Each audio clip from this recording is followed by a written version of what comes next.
Hey guys, and welcome back to A&J Education YouTube channel. In today's video, we're going to break down the steps you need to take to prepare for the International Baccalaureate exams. So if you've got IB exams coming up, keep watching.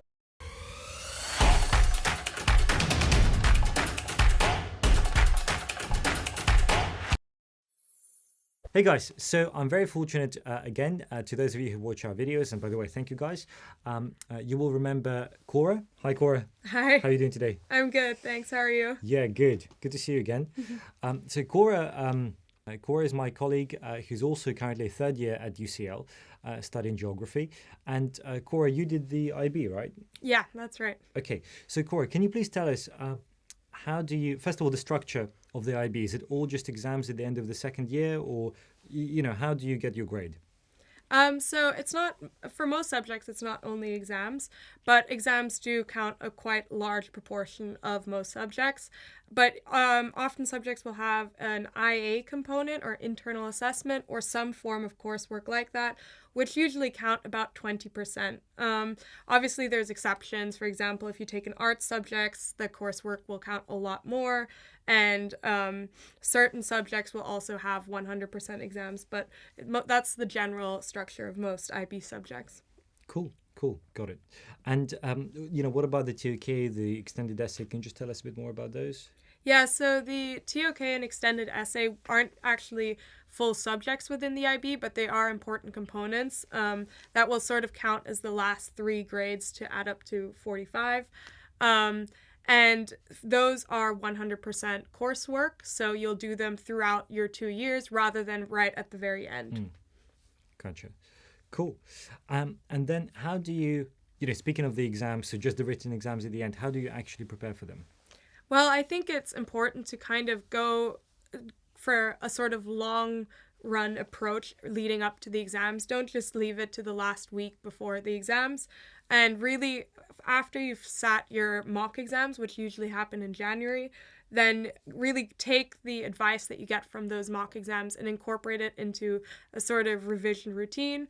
And spread it out so that you don't get super stressed at the very end.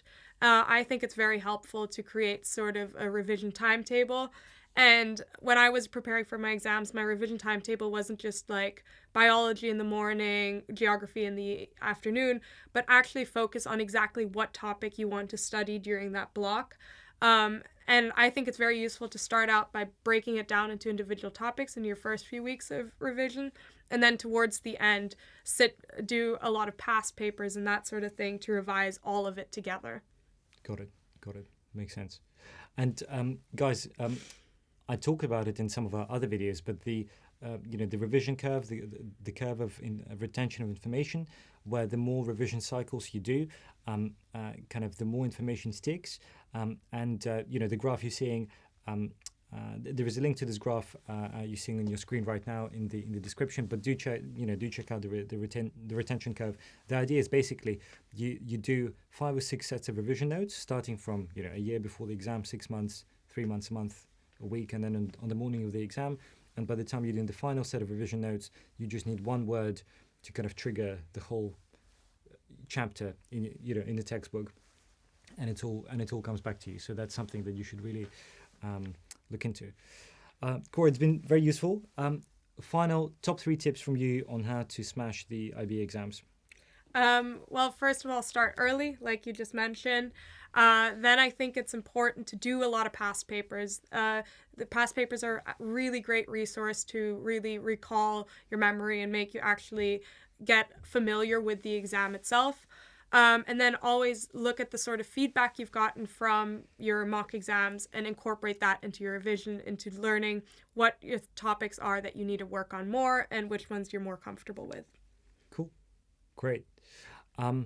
Final question from me. Do you need to be a genius to get a high score on the IB? No, it's all hard work. Okay, great. We'll take that. Well, guys, listen, if you enjoyed this video, please do like and subscribe. It really means a lot to us. All of us here put a lot of energy into this YouTube channel, and by subscribing, you're helping us to share our information and tips with more students and more parents. And also, if you haven't already, do sign up for my newsletter on university admissions, which comes out every 3 months, every 3 weeks. You can do so in the link below. But for now, thanks very much. All the best and good luck with your IB exams.